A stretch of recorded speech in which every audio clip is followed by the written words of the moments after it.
So when you buy a car and you load it up with all the fancy gadgets, winches, bumpers, seat covers, music system, everything, and then when it comes to recovery gear, you don't do your research as much as you did the research for all your other stuff. So how do you know what kind of quality recovery gear to buy? You go to Amazon, find the cheapest bit, and then you see, oh, this is rated for so many pounds or so many kgs, I'll buy it. But have you asked the manufacturer, have they tested it? Have they seen it break? What is the process of doing it? So we were very happy that SOS Gears called us for testing when they do their internal testing. And we are here at TCR Engineering, which is an NABL and BIS certified lab.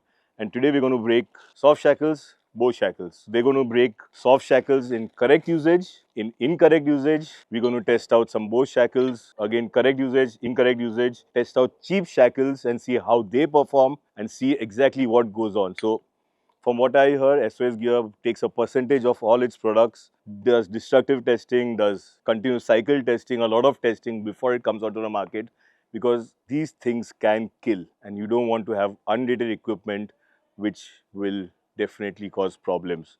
So with every gear sold, it is accompanied by a certificate of testing so that you know what you buy is genuine and rated. In this video, you'll see we have incorrectly rigged the soft shackle. The load entirely is on the nose rather than being on the neck. And now they're going to stretch it apart and see. The company says the braking strength is 12.6 tons. Let's see where it breaks.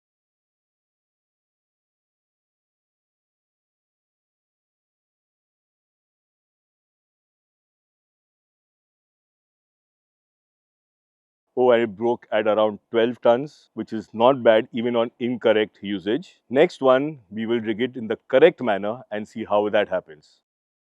Okay, now you see in the correct manner, about around 13.2 tons, it did not break, but it kept elongating up till the machine reached its limit of pulling it further on. So if you rig it correctly, you see these shackles don't fail that fast and you can be safe and you can trust good rated products. So next up, bow shackles, they were testing various vendors. This vendor claimed this shackle was supposed to be a 5:1 safety margin. So if you're looking at a 4.75 ton shackle, you're looking at somewhere around 20 plus tons of breakage.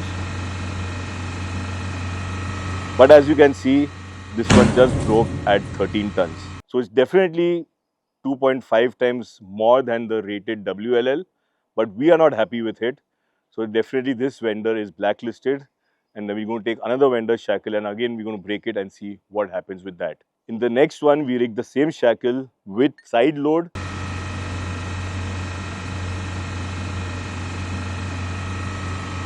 And again, as you see, the pin flew out, the rating was much lower. And this is just to show you that if you don't screw your pin in properly and you side load it, it can have disastrous results. Now we've got shackles from a rated vendor. These are much more expensive, but there is a reason for that. As you can see, this shackle is going on and on and on.